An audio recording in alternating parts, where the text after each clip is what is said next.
ক্যামেরার সামনে ঘটে যাওয়া এই ঘটনা শুধু বিতর্ক নয়, এটা নারীর মর্যাদার প্রশ্ন। বিহারের মুখ্যমন্ত্রী নীতিশ কুমার এক সরকারি অনুষ্ঠানে এক মহিলা চিকিৎসকের নিকাব সরিয়ে দেন।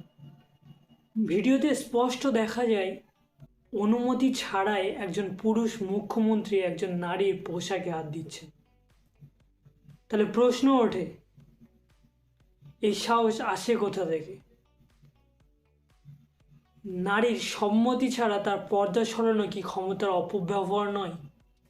এই দেশ কি নারীর ব্যক্তিগত পরিসরকে এখনো মর্যাদা দিতে শেখেনি? একজন সিএমের কাছ থেকে এমন আচরণ অত্যন্তই লজ্জাজনক। নারীর মর্যাদা নিয়ে কোনো আপোষ নেই। সে মন নীতিশ কুমার। চুপচাপ থাকবেন না। এই ভিডিওটা শেয়ার করুন, প্রশ্ন তুলুন।